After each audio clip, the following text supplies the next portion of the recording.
नमस्कार। इस कथा पटल पर आप सभी श्रोताओं का हार्दिक स्वागत है और इस अंक में लेकर प्रस्तुत हूँ आधुनिक हिंदी कथा साहित्य के अनमोल रत्न कमलेश्वर जी की कहानी, जिसका शीर्षक है और कितने पाकिस्तान।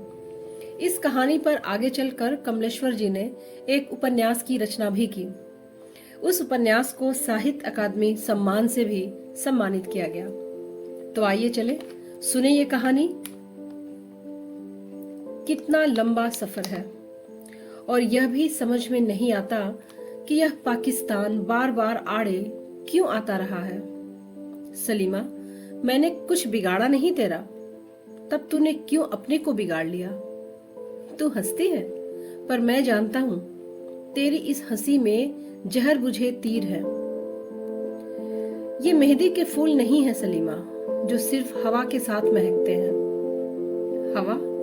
हंसी आती है इस हवा को सोचकर। तूने ही तो कहा था कि मुझे हवा लग गई है। याद है उन दिनों की? तुम्हें सब याद है। औरतें कुछ नहीं भूलती, सिर्फ जाहिर करती हैं कि भूल गई हैं। वे ऐसा ना करें तो जीना मुश्किल हो जाए। तुम्हें औरत या सलीमा कहते भी मुझे अटपटा लगता है। बन्नो कहने का दिल करता है। वही बन्नो जो मेहंदी के फूल लाती थी। उन सांसों की याद है बन्नो, जिनमें तुम्हारे मुंह की गंध और मेहंदी की फूलों की खुशबू मिली रहती थी। जब मेरी नाक के पास मेहंदी के फूल लाकर तुम मुंह से उन्हें फूंका करती थी कि महक उड़ने लगे, और कहा करती थी कि इनकी महक तभी उड़ती है जब हवा चलती है। सच पूछो तो मुझे वही हवा लग गई। वही हवा बन्नो।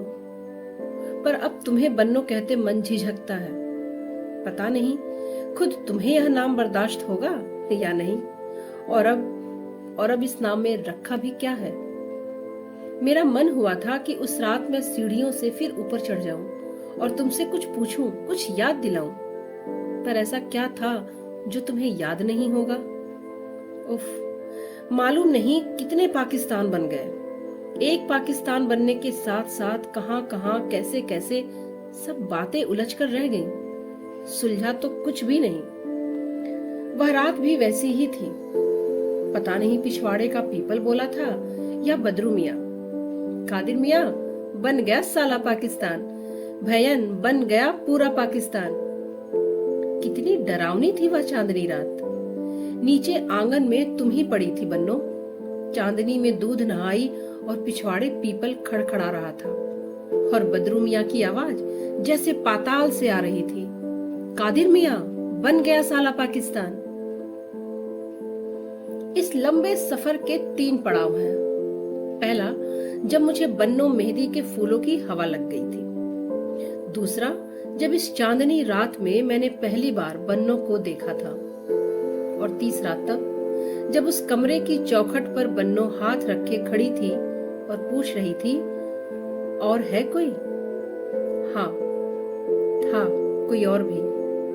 बन्नो, एक थरथराते अंधे क्षण के बाद तुम हंसी क्यों थी?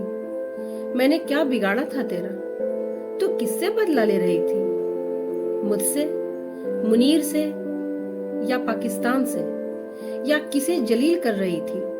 मुझे, खुद को, मुनीर को, या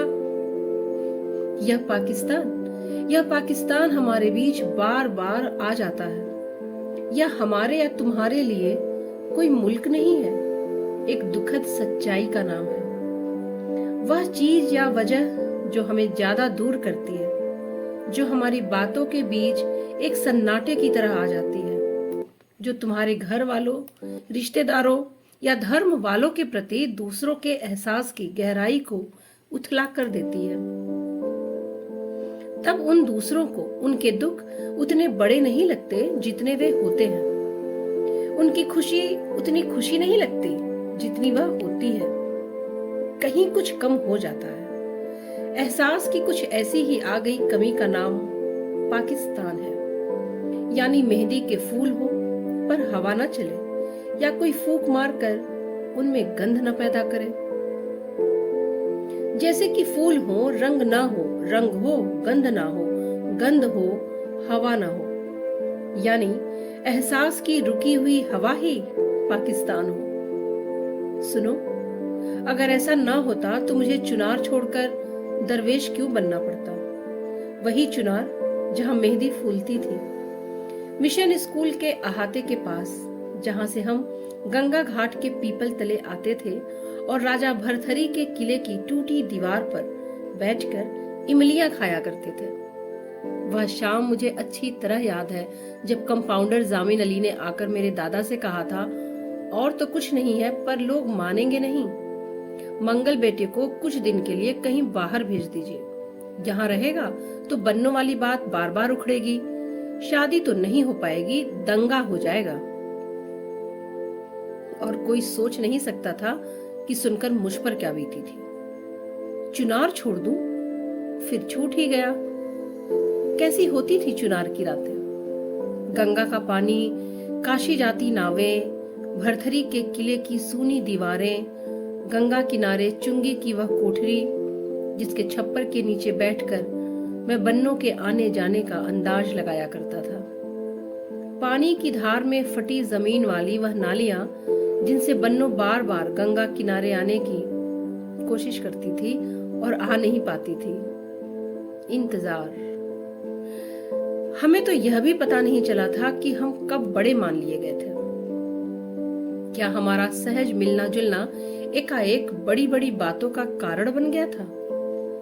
बस्ती में तनाव पैदा हो जाएगा इसका तो अंदाज तक नहीं था। यह कैसे और क्यों हुआ बन्नो, पर तुम्हें भी क्या मालूम होगा। फिर हमने बात ही कहां की। तीनों पड़ाव ऐसे ही गुजर गए। कहीं रुककर हम बात भी नहीं कर पाए। न तब जब मेहंदी के फूलों की हवा लगी थी, और न तब जब उस चांदनी रात में तुम्हें पहली बार देखा था, और न तब जब चौखट पर हाथ रखे तुम पूछ रही थी, और है कोई?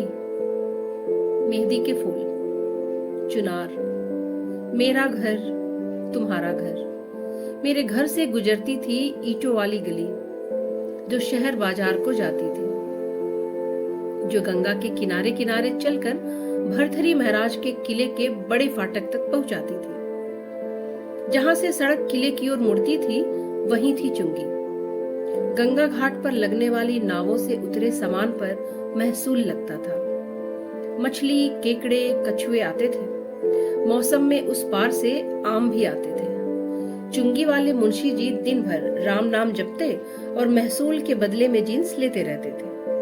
वे दिन में 10 बार पीपल तले के महादेव को गंगा जल चढ़ाते थे और छप्पर में बैठकर 3-4 लड़कों को पढ़ाया करते थे। चुंगी के पास कोहनी जैसा मोड़ था। बाईं तरफ खरंजे की सड़क किले को जाती थी, बाईं तरफ से आकर जो सड़क मिलती थी वह कच्ची थी। उस कच्ची सड़क पर नालियों ने रास्ते बना लिए थे, जिनका पानी गंगा घाट की रेत में सूखता रहता।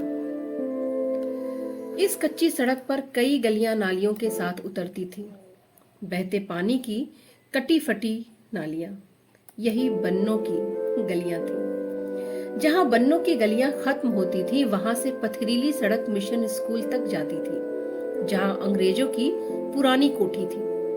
यहीं पर थी मेहंदी की बाड़ और धतूरों का मैदान। इस धतूरे के मैदान ने मुझे बड़ा दुख दिया था। जब बस्ती में मुझे और बन्नों को लेकर तनाव पैदा हो गया, तो एक बार बन्नों जैसे तैसे चुंगी तक आई और बोली थी, मौलवी साहब के साथ वाले अगर ज्यादा बदमाशी करेंगे तो मैं धतूरे खाकर सो जाऊंगी। मंगल, तुम शहर छोड़कर मत जाना। तुमने शहर छोड़ा तो गंगा जी यही है, सोच लेना। ज्यादा बात नहीं हो पाई थी, वह चली गई थी। मैं कुछ बता भी नहीं पाया था कि मेरे घर में क्या कोहराम मचा हुआ है, कि कैसे रोज बाजार में दादाजी को वे लोग धमकियां दे रहे थे जिन्हें वे पहचानते तक नहीं थे। सभी को डर था कि कहीं किसी दिन मेरी हत्या न कर दी जाए, या रात बिरात कहीं मुसलमान घर में न घुस पड़े। पाकिस्तान तो बन चुका था बन्नो, उसके बाद भी तुम्हारे अब्बा भरथरी नामा लिख रहे थे। लोग कहते थे ड्रिल मास्टर का दिमाग बिगड़ गया है जो भरथरी नामा लिख रहा है। यह तुरक नहीं है, यहीं का कोई काछी कहार है। तभी हमें पता चला था कि मुसलमान वही है जो ईरानी तुरानी है। यहाँ का मुसलमान असली नहीं है। ड्रिल मास्टर साहब को सबने अलग सा कर दिया था, पर उन्हीं की बन्नों की बात लेकर सब खड़े हो गए थे, जैसे वे मजहब के ज्यादा बड़े सरपरस्त थे। तुम्हें नहीं मालूम, पर मुझे मालूम है बन्नो। ड्रिल मास्टर साहब ने कुछ भी नहीं कहा था, इसके सिवा कि जो मौलवी साहब और बाकी लोग ठीक समझे वही ठीक होगा। वे खुद कुछ सोच ही नहीं पा रहे थे। एक दिन छुप कर आए थे और दादाजी के पास रो पड़े थे। उस दिन के बाद वे भरथरी नामा तो लिखते रहे थे, पर किसी को सुनाने की हिम्मत नहीं करते थे। वे लिखते रहे। इसका पता मुझे उस वक्त मिला था जब घर वालों की घबराहट और खुद कुछ न समझ पाने, तय न कर पाने के कारण मैं शहर छोड़ रहा था और चुंगी वाले मुंशी जी ने मुझे चुपचाप विदाई देते देते एक पुर्जा मेरे पसीने से तर हाथ में थमा दिया था। वह रात बहुत डरावनी थी। बस्ती पर काल मंडरा रहा था। सब दहशत के मारे डरे हुए थे। पता नहीं कब क्या हो जाए, कब या अली की आवाजें उठने लगे और खून खराबा हो जाए। गंगा भी उस दिन गहरा रही थी।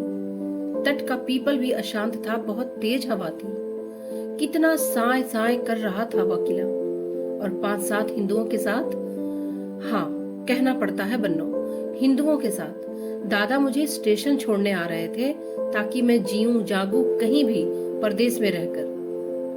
पहले सोचा गया कि मामा के यहाँ जौनपुर चला जाऊं, पर फिर पता नहीं कैसे तय हुआ कि बंबई जाऊं और वहां रेलवे वर्कशॉप कुर्ला में काम कर रहे मौसा के पास रहूं, वहीं नौकरी ढूंढ लूं। कैसी रात थी वह रात बन्नो, और कितना बेइज्जत होकर मैं निकल रहा था। दिमाग में हजारों हथौड़े बज रहे थे। एक मन करता था कि लौट पड़ूं घर से, गड़ासा उठाऊं और तुम्हारे उन मुसलमानों पे टूट पड़ूं, खून की होली खेल खेल कर तुम्हें जीतूं, और न जीत पाऊं तो तुम्हें भी मारकर गंगा में जल समाधि ले लूं। पर कहीं दहशत भी होता था और यह ख्याल भी आता था कि ड्रिल मास्टर साहब ने तो कुछ भी नहीं कहा है, सिवा इसके कि वे चुप रह गए हैं। उन्हें भरथरी नामा लिखना है। अब लगता है कि वे भरथरी नामा न लिख रहे होते तो शायद इतना विरोध न होता। शहर को सांप सूंघ गया था। दादा को बता दिया गया था कि अगली सुबह मेरी शक्ल दिखाई न दे। आधी रात तक सोचना विचारना चलता रहा। फिर आखिरी गाड़ी रह गई थी पार्सल, जो मुगल सराय जाती थी। हाँ, 5-7 हिंदुओं के साथ मुझे स्टेशन पहुंचाया गया। हम बाजार वाली सड़क से भी नहीं आए, किले वाले सुनसान रास्ते से स्टेशन की सड़क पकड़ी, मुंशी लालटेन लिए की सड़क तक आए थे, और तभी वह पुर्जा उन्होंने मेरी पसीजी हथेली में थमा दिया था। वहां तो रोशनी थी नहीं, स्टेशन पर सब साथ थे। पार्सल 2:30 बजे रात को छूटी थी। दादाजी कितने परेशान बेहाल थे। सब बहुत डरे हुए, अपमानित थे, और शायद इसलिए बहुत खूंखार भी हो रहे थे। लग रहा था कि मुझे शहर से हटा देने के बाद दंगा जरूर होगा। अब ये लौट कर जाने वाले हिंदू दंगा करेंगे। ढलती रात में ये सोते हुए मुसलमानों को चीड़ फाड़ डालेंगे। हिंदू का हिंदू होना भी कितना तकलीफ दे है ना बन्नो। या होते ही कुछ कीमती घट जाता है। बहुत तकलीफ दे थी वह विदाई। उतरती रात की हवा में खुनकी थी, और स्टेशन का पत्थर का फर्श काफी ठंडा था। सामने बिंद की पहाड़ियां और ताड़ के पेड़ चुपचाप खड़े थे। अब तुम्हें क्या बताऊं? क्या कभी सोचा था कि इस तरह मेरा घर छूट जाएगा? अपने शहर से बेइज्जत होकर कोई कहीं भी चैन नहीं पाता। मुझे वे गलियां याद आ रही थी जिनसे बन्नो आने की कोशिश करती थी। मैं चुंगी पर बैठकर कितनी प्रतीक्षा करता था। आखिर हार कर डरते डरते उन गलियों की ओर जाता था जहां मेहंदी के फूल बिखरे दिखाई देते थे। समझ लेता था कि बन्नो यहाँ तक आ पाई है, आगे नहीं बढ़ पाई।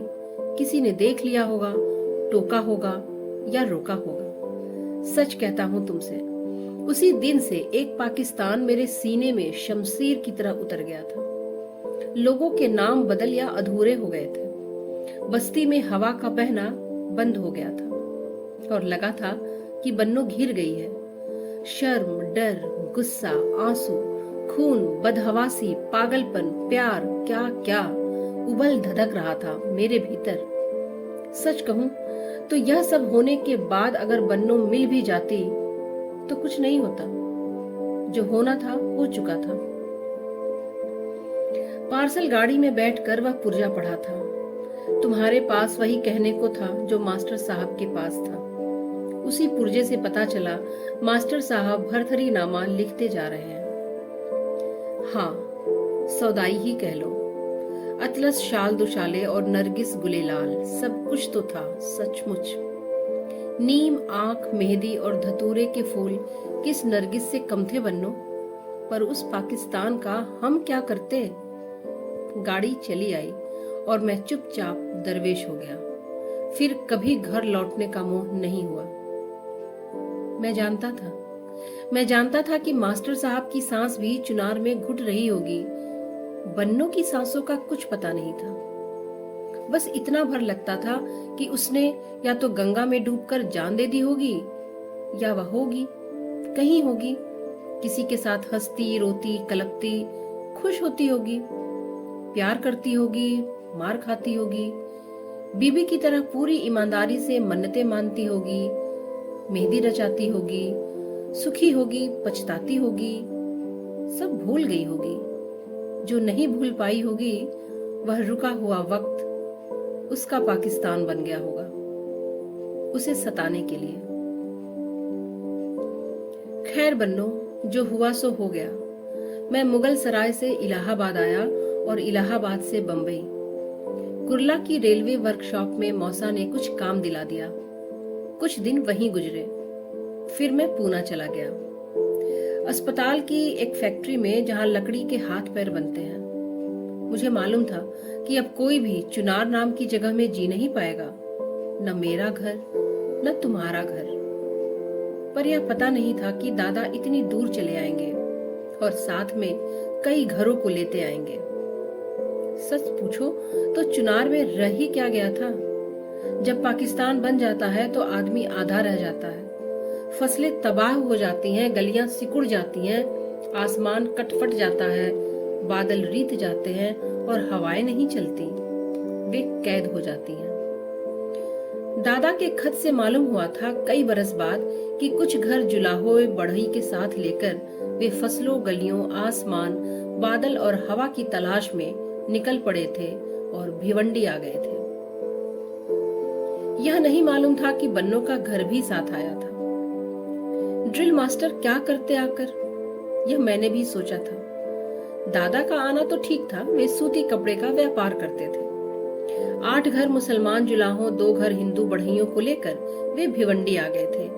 पता नहीं शुरू में उन्हें क्या परेशानी हुई होगी। बन्नो, तुम्हारे बारे में मुझे तब पता चला जब दादा एक बार मुझसे पूना मिलने आए। तब बहुत मामूली तरह से उन्होंने बताया कि ड्रिल मास्टर साहब का घर भी आया है। उन्हें भिवंडी स्कूल में उसी जगह पर काम मिल गया है और यह भी कि उन्होंने बन्नों की शादी करा दी है। दामाद वही उनके साथ वाले मोहल्ले में रहता है, करघा चलाता है, रेशम का बढ़िया कारीगर है। जिस तरह दादा ने खबर दी थी उससे लग रहा था कि वे जानबूझकर इस खबर को मामूली बनाने की कोशिश कर रहे थे। लेकिन मुझे यह नहीं मालूम था बन्नो कि बाजे मोहल्ले में दादा और तुम्हारा घर एक ही है, कि ऊपर वे रहते हैं और तुम लोग नीचे। बाकी लोग बंगालपुरा और नई बस्ती में है। शायद मास्टर साहब पिछले पछतावे को भूल सकने के लिए ही ऐसा कर बैठे हों। मन तो बहुत हुआ कि जल्दी से चलकर तुम्हें देख आऊं, पर सच पूछो तो मन उखड़ा हुआ था। यह सब सुनकर और भी उखड़ गया कि तुम भी यही हो और शादीशुदा हो। और फिर बातों बातों में दादाजी ने घुमा फिराकर यह भी कह ही दिया था कि मैं भिवंडी न आऊं तो बेहतर होगा, क्योंकि उन्हें मास्टर साहब का ख्याल था। वे जानते थे कि मास्टर साहब ने कुछ नहीं किया था और दादाजी उन्हें मेरी उपस्थिति से दुखी या जलील नहीं करना चाहते थे। कितनी अजीब स्थिति थी यह। क्या यह नहीं हो सकता था कि यह घर ऐसा ही रहता, और इसमें रहने को मुझे भी जगह मिलती। हम और तुम एक न होते पर साथ होते। मन में तरह तरह के ख्याल आते थे। दबा हुआ गुस्सा कहीं फूट पड़ा तो, अगर मेरे भीतर का धधकता हुआ पाकिस्तान फूट पड़ा तो, अगर मैंने तुम्हारे आदमी को तुम्हारे साथ न सोने दिया तो, अगर भिवंडी से उसे भी मैं उसी तरह निकाल सका जैसे कि कभी मैं चुनार से निकाला गया तो, किसी रात में बर्दाश्त न कर पाया और तुम्हारे कमरे में घुस पड़ा तो। मुझे मालूम है दादा और मास्टर साहब दोनों एक दूसरे को अपने मासूम होने का भरोसा दे रहे थे, पर मेरे पास क्या भरोसा था? उनका क्या बिगाड़ा था? बिगड़ा तो मेरा था। मैं तभी से एक नकाब लगाए घूम रहा था, हाथों में दस्ताने पहने और कमर में खंजर दबाए। लेकिन बन्नो, भिवंडी में भी दंगा हो गया, मेरी तुम्हारी वजह से नहीं, उसी एहसास की कमी की वजह से। सुना तो मैं सन्न रह गया। पता नहीं अब क्या हुआ होगा।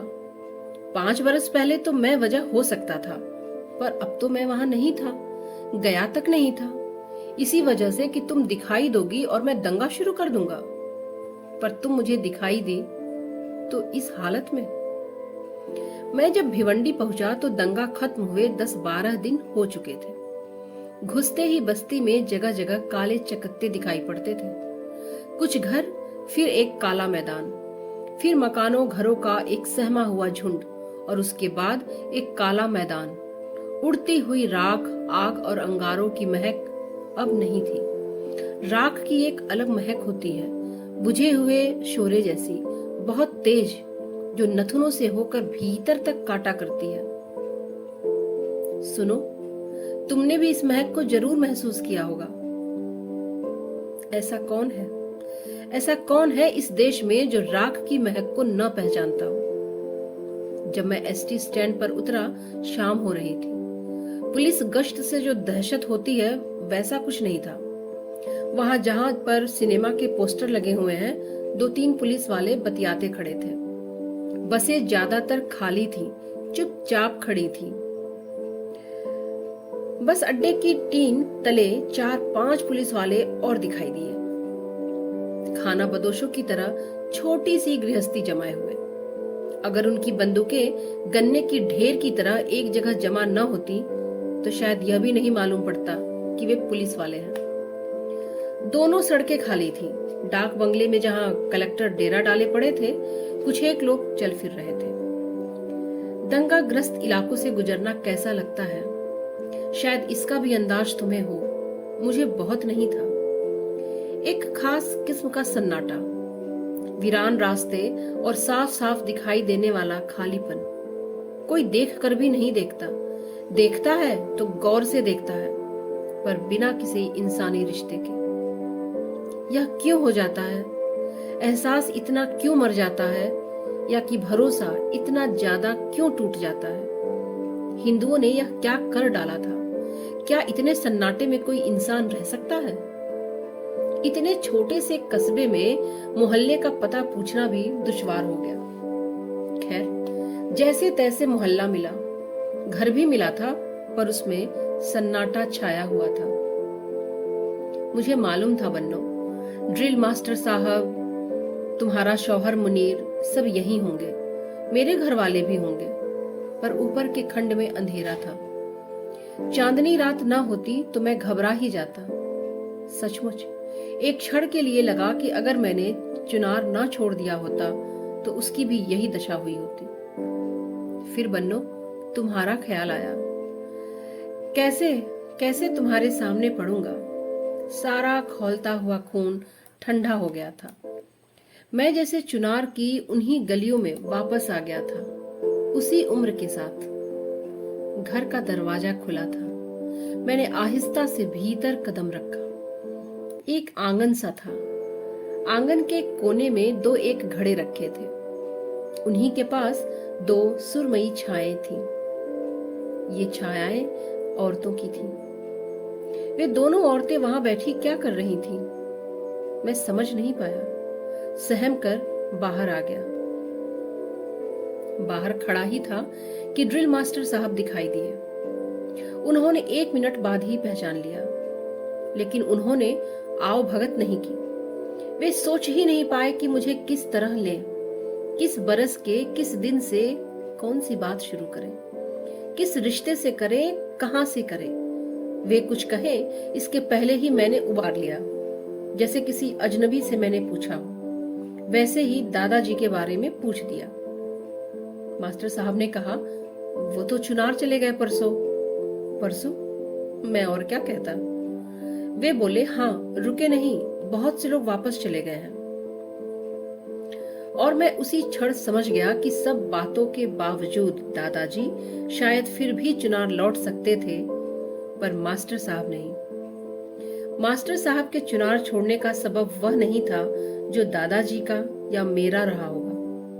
उनके यहाँ चले आना वक्त का दिया हुआ वनवास था, और वक्त के दिए वनवास से लौट सकना आसान नहीं होता। मुझे तो सिर्फ कुछ लोगों ने वनवास दिया था। घर वाले वहां नहीं थे, इसलिए कुछ कह भी नहीं पा रहा था। दंगाग्रस्त शहर, कहां पनाह मिल सकती थी। मास्टर साहब अपने घर टिका लें या हो नहीं सकता था, वहां बन्नो होगी।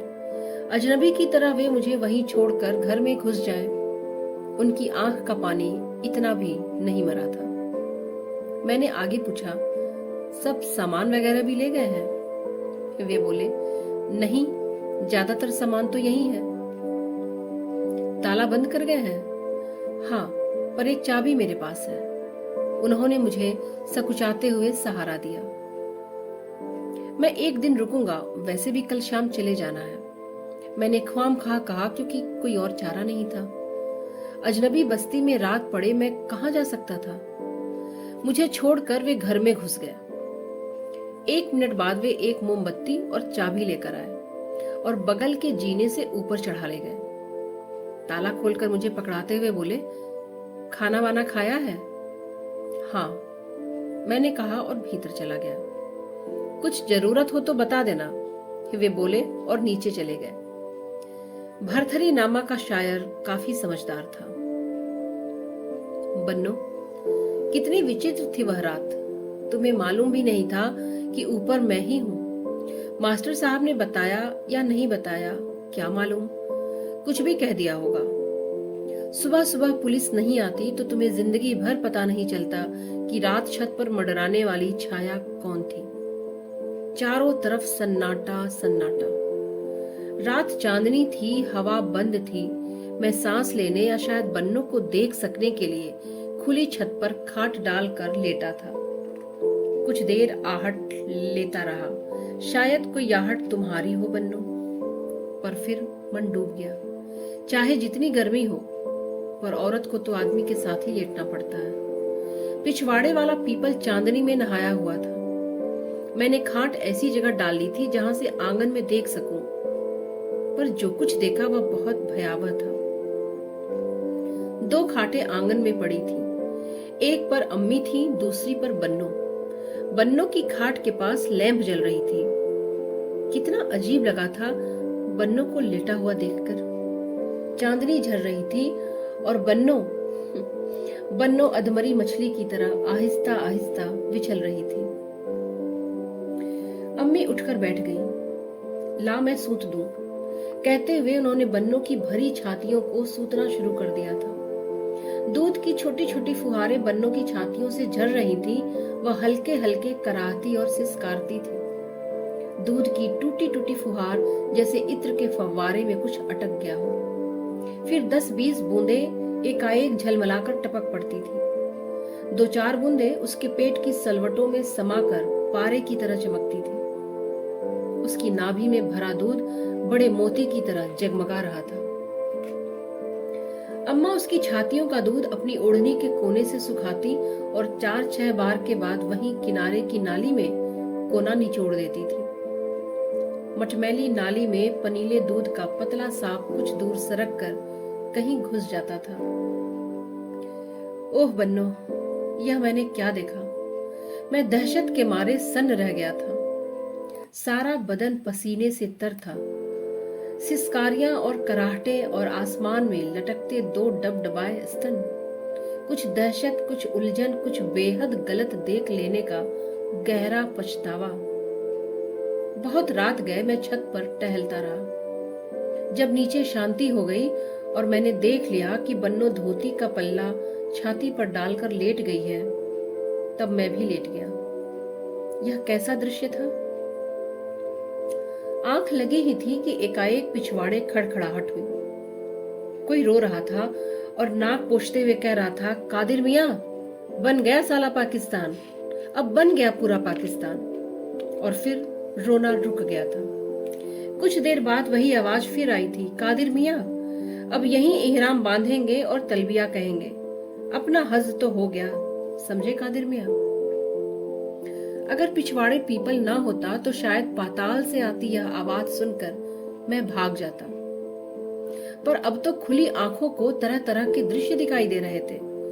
आसमान से गिरता खून, अंधेरे में भागती हुई लाशें, बीच बाजार खड़े हुए धड़ और कटी गर्दनों से फूटते हुए फव्वारे, लपटों में नंगे नाचते हुए लोग। पीपल ना खड़खड़ाता तो मैं बहुत डर जाता। उसके पत्तों की आवाज ऐसे आ रही थी जैसे अस्पताल के दफ्तर में बैठे हुए टाइप बाबू अपनी मशीन पर कुछ छाप रहे हों। बस यही आवाज जानी पहचानी थी, बाकी सब बहुत भयानक था। सुबह माथा बेतरह भारी था, आंखों में जलन थी, हाथ पैर सुन्न थे। उठना पड़ा क्योंकि पुलिस आई थी। मास्टर साहब ने आकर जगाया। वे डरे हुए थे। बोले, पुलिस तुम्हें पूछ रही है। क्यों? दंगे की वजह से बाहर वालों की तहकीकात करनी है। हमसे पूछ रहे हैं रात कौन आया है, कहां से आया है, क्यों आया है। सुनते ही मुझ में आग लग गई थी। तुम ही बताओ, जब मैं घर से उस अंधेरी रात में निकाला गया था तो कोई पूछने आया था कि इस रात में कौन जा रहा है, कहां जा रहा है, क्यों जा रहा है। पूरे आदमी को न समझना, सिर्फ उसके एक वक्ती हिस्से को समझना ही, यही समझना तो पाकिस्तान है बन्नो। जब पुलिस मुझे सुबह सुबह जगाकर थाने ले गई तो मैं समझ गया कि अब हम और तुम दोनों पाकिस्तान में घिर गए हैं। पर यह घिर जाना कितना दुखद था बन्नो। थाने पर मेरी तहकीकात हुई। मैं यहाँ क्यों आया हूँ क्या बताता मैं उन्हें? आदमी कहीं क्यों आता जाता है? पुलिस वाले मुझे बहुत परेशान करते अगर मास्टर साहब वहां खुद न पहुंच गए होते। उन्होंने ही सारी तफसील दी थी। उस वक्त उनका मुसलमान होना कारगर साबित हुआ था। एक मुसलमान हिंदू के लिए निर्दोषिता का बयान दे, यह बड़ा सबूत था। पर मुझे लग रहा था कि उस मौजूदा माहौल में मास्टर साहब फिर तो वही गलती नहीं कर रहे थे जो उन्होंने भरथरीनामा शुरू करके चुनार में किया था। थाने में सवालों के जवाब देना आसान भी था और टेढ़ा भी। आखिर वहां से निकलकर हम सामने पड़े कटी लकड़ियों की ढेर पर बैठ गए थे। मास्टर साहब चाहते थे कि मैं होश हवास में आ जाऊं क्योंकि मेरा रंग फक हो गया था। वहीं 3 बत्ती के पास 2-3 लोग और बैठे थे। शायद किसी की जमानत या तफ्तीश के लिए आए थे। उनके चेहरे लटके हुए और गमजदा थे। मौलाना की आंखों में खौफ था। वे साथ बैठे लोगों को बता रहे थे, रसूल ने कहा है कि सूर 3 बार फूका जाएगा। पहली बार फूकेंगे तो लोग घबरा जाएंगे, सब पर खौफ बरपा हो जाएगा। दूसरी बार जब सूर में फूंक मारी जाएगी तो सब मर जाएंगे।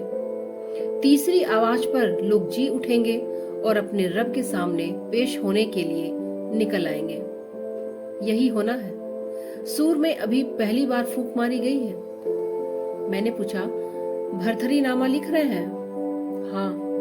भरमता मन मेरा आज यहाँ रैन बसेरा, कहो जल्द कटे रात जल्द हो फजर सवेरा। कहते कहते मास्टर साहब उधर देखने लगे जहां छत की सूनी मुंडेरों पर घास के पीले फूल खिले थे। घनी घास में वे अबाबिलें छोटी मछलियों की तरह उछलती थीं। घास की टहनी से पीले फूल चोंच से तोड़कर उड़ती थीं। चोंच से फूल गिर जाते थे तो उड़ते उड़ते फिर तोड़ती थीं। मास्टर साहब खामोशी से यही देख रहे थे। आखिर मैंने उन्हें टोका, कल रात, हाँ वह बदरू है, पगला गया है। उसने 40 करघे थे, जलकर राख हो गए। पिछवाड़े पीपल के नीचे से तब से ही बैठा है, रात भर रोता है, गालियां बकता है। मास्टर साहब बोले, घर में कुछ? मैंने बहुत हिम्मत करके कहा तो जोगी की तरह मास्टर साहब बता गए, हाँ, बन्नों को तकलीफ है। दंगे से 3 दिन पहले बच्चा हुआ था। डॉक्टर सारंग के जच्चा बच्चा घर में थी। दंगाइयों ने वहां भी आग लगा दी। सीढ़ियों से उतरना मुश्किल हो गया तो जान बचाने के लिए दूसरी मंजिल से जच्चाओं को फेंका गया, बच्चों को फेंका गया। 9 जच्चा थी, 2 मर गई, 5 बच्चे मर गए। बन्नों का बच्चा भी गली में गिरकर मर गया। उस वक्त मार काट मची हुई थी। सवेरे हम बन्नों को जैसे तैसे ले आए। बच्चा तो रहा नहीं, अब उसके दूध उतरता है तो तकलीफ होती है। कुछ देर खामोशी रही। अबाबिलें घास के फूल तोड़ रही थी, उड़ रही थी। उठने का बहाना खोजते हुए मैंने कहा, सोचता हूं दोपहर ही पुणे चला जाऊं। जा सको तो चुनार चले जाओ, अपने दादा को देखाओ। मास्टर साहब बोले, क्यों, उन्हें कुछ हो गया है क्या? हाँ, उनकी एक बांह कट गई है। घर के सामने ही मारकाट हुई। वे न होते तो शायद हम लोग जिंदा न बचते। हमला तो हम पर हुआ था। वे गली में उतर गए, तभी बांह पर वार हुआ। बाई बांह कटकर अलग गिर पड़ी, लेकिन उनकी हिम्मत, अपनी ही कटी बांह को जमीन से उठाकर लड़ते रहे। खून की पिचकारी छूट रही थी। कटी बांह ही उनका हथियार थी। दंगाई तब आग के गोले फेंक कर भाग गए। गली में उनकी बांह के चिथड़े पड़े थे। जब उठाया तो बेहोश थे। दाहिने हाथ में कटी बांह की कलाई तब भी जकड़ी हुई थी, पर उस खुदा का लाख लाख शुक्र, अस्पताल में मरहम पट्टी हुई। 8 दिन बाद लौटे। दूसरे ही दिन चुनार चले गए। मैं सुनकर सन्न रह गया था। मेरी चेतना बुझ सी रही थी। मैं किस जहान में था? वे लोग कौन थे जिनके बीच मैं था? क्या ये जो कुछ लोग आदमियों की तरह दिखाई पड़ते थे सच थे या कोई खौफनाक सपना? अब तो कटा फटा आदमी ही सच लगता था। पूरे शरीर का आदमी देखकर दहशत होती थी। मैं फिर आकर कमरे में लेट गया था। मास्टर साहब भीतर चले गए थे। तभी नीचे से कुछ आवाजें आई थी। अम्मी, मास्टर साहब, बन्नों का आदमी, मुनीर और बन्नों सभी थे। मुनीर कह रहा था, यहाँ रहने की जिद समझ में नहीं आती। तुम्हारी समझ में नहीं आएगी। यह आवाज बन्नों की थी। हम तो पहले इसी धरती से अपना बच्चा लेंगे जिसमें खोया है, फिर सब जगह चले जाएंगे जहां कहोगे। मैंने झांक कर देखा, दुबला पतला मुनीर गुस्से से कांप रहा था। चीख कर बोला, तो ले अपना बच्चा यहीं से, जिससे मनाई ले। मैं सकते में आ गया था। कहीं इसमें मेरा जिक्र तो नहीं था, पर शायद मैं गलत समझा था। बन्नो भी बिफर कर बोली थी, तो अब क्या देगा बच्चा मुझे? तुझे अपना खून बेच बेच कर शराब पीने से फुर्सत है? तड़ाक! मुनीर ने बन्नो को मारा था। छोटा सा कोहराम मच गया था। बाद में बन्नो मुनीर को कोसती रही, मुझे मालूम नहीं है क्या, जितनी बार बंबई जाता है खून बेच कर आता है और फिर रात भर पड़ा कांपता रहता है। यह सब मैं क्या सुन रहा था बन्नो? तेरे भीतर भी एक और पाकिस्तान रो रहा था। सभी अपने अपने पाकिस्तान लिए हुए तड़प रहे हैं, आधे और अधूरे, कटे फटे, अंग भंग। उफ, कितना अंधेरा था उस रात जब मैं भिवंडी से उसी तरह चला जैसे एक दिन चुनार से चला था। अड्डे से एक टैक्सी थाना जा रही थी, उसी में बैठ लिया। जब तक बसती रही, काले मैदान भी बीच बीच में नजर आते रहे। राख की तेज महक भीतर तक उतरती रही। आसमान में डबडबाए स्तन लटकते रहे। चौराहों पर खड़े मुंडहीन धड़ों से खून के फव्वारे छूटते रहे। थाना से बस पकड़कर बंबई, बंबई से गाड़ी पकड़कर पूना, और पूना में कई दिन बुखार से तपता पड़ा रहा। मैं सब कुछ भूल जाना चाहता था बन्नो, सिर्फ अपने में सिमट आना चाहता था। उम्र का यह सफर कितना बेहुदा है कि आदमी कटता फटता जाता है, लहूलुहान होकर चलता जाता है। और ऐसे अकेलेपन में अगर कोई यह आवाज सुने कि और है कोई, तो क्या बीत सकती है, इसका अंदाज किसी को नहीं हो सकता। तुम्हें भी नहीं बन्नो। और है कोई? 4 या 5 महीने हो गए थे। दादाजी का खत मिल गया था कि वे फिर भिवंडी लौट आए हैं। सिंधियों और मारवाड़ियों के कारण माल ज्यादा नहीं मिलता, इसलिए बाजार मंदा है। सब करघे चल भी नहीं रहे। एक बाह न रहने के कारण बदन का पासंग बिगड़ गया है। मजाक में उन्होंने यह भी लिखा था कि उनका नाम टोटा पड़ गया है। बाकी कोई खबर उन्होंने नहीं दी थी, सिवा इसके कि मुनीर बन्नो को लेकर बंबई चला गया है। पता नहीं वे लोग बंबई में है या पाकिस्तान चले गए। ड्रिल मास्टर नीम पागल हो गए हैं। घर में ड्रिल करते हैं, कोई पोथी लिखते रहते हैं। उस दिन मैं बंबई न आता तो तुमसे मुलाकात भी न होती बन्नो, और कितनी तकलीफ दी थी वह मुलाकात। बाद में मैं पछताता रहा कि काश मैं ही होता उसकी जगह। तुमने भी क्या सोचा होगा कि मैं यही सब करता हूँ?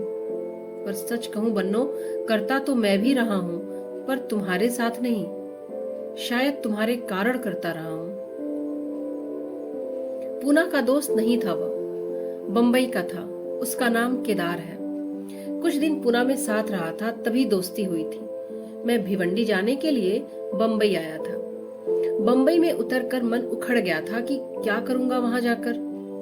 उस शाम से तुम्हारा कोई लेना देना नहीं है बन्नो। वह शाम मैं और केदार साथ गुजारना चाहते थे। कुलाबा के एक शराब घर में हमने थोड़ी सी पी थी, फिर वहां से टहलते हुए हैंडलूम हाउस तक आए थे। उसी के पास कोई गली थी। जब जाऊं तो पहचान तो लूंगा, पर यूं याद नहीं है। केदार और मैं दोनों उसी में चले गए। शायद आगे चलकर दाहिने को मुड़े थे। वहीं पर एक सिगरेट वाले की दुकान थी। नीचे कारें खड़ी थी। लगता था बोहरा मुसलमानों की बस्ती है, बहुत शांत, साफ सुथरी। उस बिल्डिंग में लिफ्ट था। ये सीढ़ियां भी बहुत साफ सुथरी थीं। केदार के साथ मैं सीढ़ियों से ही ऊपर गया था। 5 मंजिल तक चढ़ते चढ़ते मेरी सांस फूल आई थी। उस वक्त घरों की खिड़कियों से खाना बनाने की गंध आ रही थी। 6ठी मंजिल एकदम वीरान थी। जिस फ्लैट की घंटी केदार ने बजाई वह उतना साफ सुथरा नहीं लग रहा था। दरवाजा खुला और हम हाफते हुए एक सिंधी के सामने खड़े थे। वह हमें उस कमरे में ले गया जिसमें मामूली तरह के सोफे लगे हुए थे। वह सिंधी अब भी हाफ रहा था। लगता था ज्यादा बात करेगा तो अभी उसकी सांस उखड़ जाएगी और फिर कभी लौटकर नहीं आएगी। मुझे उलझन हो रही थी।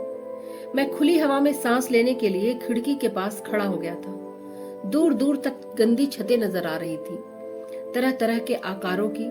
मेरे बारे में केदार ने बता दिया था कि मैं वहीं सोफे पर बैठूंगा और इंतजार करूंगा।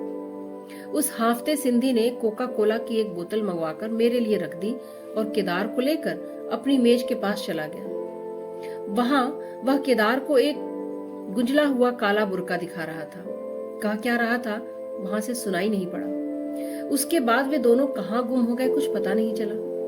2-1 मिनट के बाद केदार के हंसने की आवाज आई थी। फिर केदार तो नहीं आया।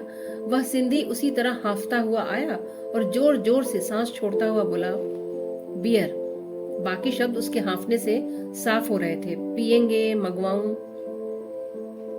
पी लूंगा, मैंने कहा तो उसने लड़के को हाफ कर बताया और वह बियर ले आया। सिंधी ने नहीं पी, मैं ही बीठा पीता रहा। आप? वह उसी तरह हाफ रहा था। बंबई मतलब था नहीं रहते?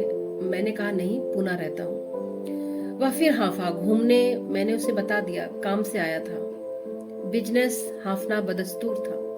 नहीं, पर्सनल काम था, भिवंडी जाऊंगा। फिर वह बैठा बैठा तब तक हाफता रहा जब तक केदार सामने आकर खड़ा नहीं हो गया।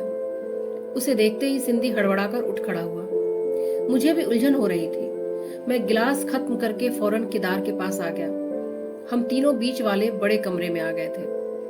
केदार मेरी बियर के पैसे दे ही रहा था कि बगल का दरवाजा खुला।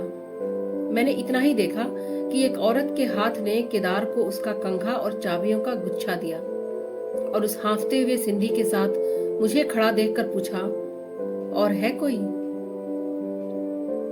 मैंने पलट कर देखा।